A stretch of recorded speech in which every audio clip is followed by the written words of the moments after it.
வணக்கம். இன்று திருப்பாவையின் 23வது பாசுரம்.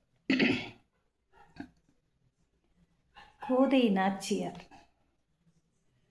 இறைவனுக்கு தன்னுடைய கழுத்தில் அணிந்திருந்த மாலையை அணிவித்து சந்தோஷப்பட்டவள், மகிழ்ச்சி அடைந்தவள்.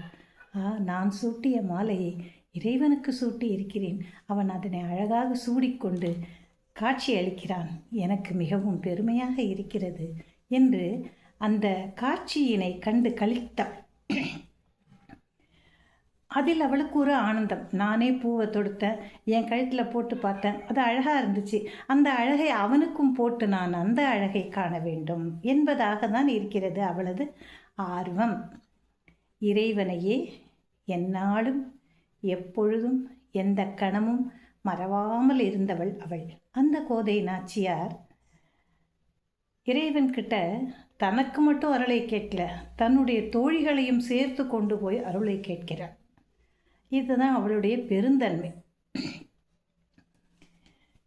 இப்போ இந்த 23வது பாசுரத்தில் என்ன செய்கிறானாக்கா, இறைவா, இந்த மழை காலத்தில் குகைகளில் உறங்கி இருக்கக்கூடிய சிங்கங்கள் தன்னுடைய பிடரி மயிர் சிலிர்த்து போகும் அளவுக்கு கண்கள் தீப்பிழம்பு போல் கொண்டு வெளியில் இறங்கி வருதான். ஏன், உணவு கிடைக்காது இல்லையா, அது உள்ளாரியே உட்காந்துக்கிட்டு இருந்தால் எதுவும் கிடைக்காது. அப்போ அது எழுந்திரிச்சா, ஒரு சிங்கம் எழுந்திரிச்சு நடக்கும்போது எவ்வளவு ஒரு கம்பீரம் இருக்கும், அதுவும் அதுக்கு பசி வேற, என்ன கிடைக்குது அப்படின்னு சொல்லி விரித்த கண்களோடு சிவந்த கண்களோடு அது எழுந்து பிடரி மயிரை சிலிர்த்து கொண்டு வெளியே வருகிறது. அதே போல இறைவா, நீ என்ன பண்ணுற, அதை விட நீ பெரியவன் அல்லவா, ஒரு சிங்கம் உன்னால் படைக்கப்பட்டது, அதுவே என்ன பண்ணுது, பிடரி மயிர் சிலிர்க்க எழுந்து வந்து தன்னுடைய வேட்டையை துவங்குகிறது. நாங்கள் உன்னை என்னப்பா கேட்குறோம், உன்னுடைய அருளைத்தானே கேட்கிறோம். நாங்கள் எல்லாரும் உன்னுடைய காலடியில் தவம் இருந்து கொண்டே இருக்கிறோம். நீ என்ன செய்கிற, அதே போல்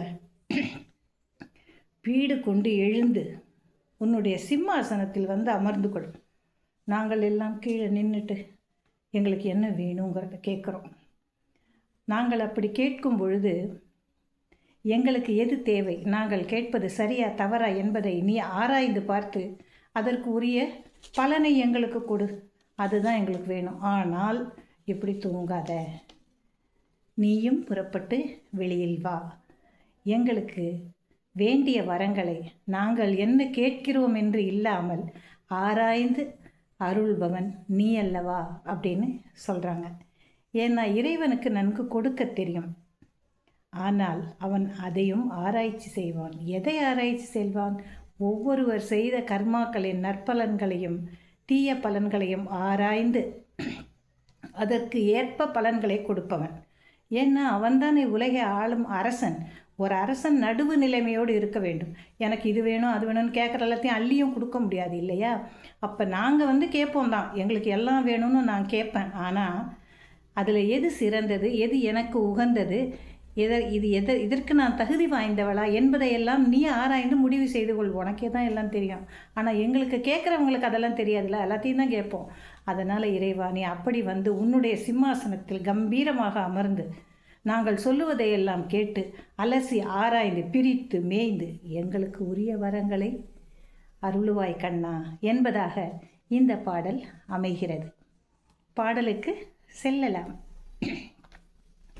மாரிமலை முழிஞ்சில் மன்னி கீட தூரங்கும், மாரி மலை முழஞ்சில் மன்னி கிட தூரங்கும், சீரிய சிங்கம் அறிவுற்று தீவிழித்து, சீரிய சிங்கம் அறிவுற்று தீவிழித்து, வேரிமயிர் பொங்க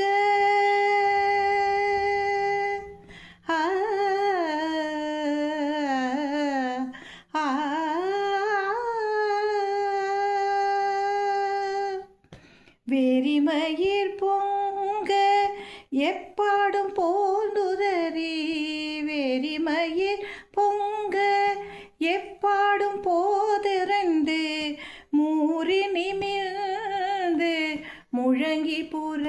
புறப்பட்டு மூறி நிமிர்ந்து முழங்கி புறப்பட்டு போதருமா போலே நீ பூவை பூவண்ணா உன் போதருமா போலே நீ பூவை பூவண்ணா உன் கோயில் நின்றிங்க நீ போதருளி கோப்புடைய கோயில் நின்றிங்க நீ போதருளி கோப்புடைய சீரிய சிங்காசனத்திருந்து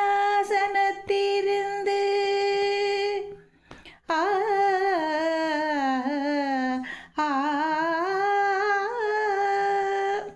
சிறிய சிங்காசனத்திருந்து யாம் வந்த சிறிய சிங்காசனத்திருந்து யாம் வந்த காரியம் ஆராய்ந்து அருளேலோரெம்பாவாய் காரியம் ஆராய்ந்து அருளேலோரெம்பாவாய் மாரிமலை முழிஞ்சில்.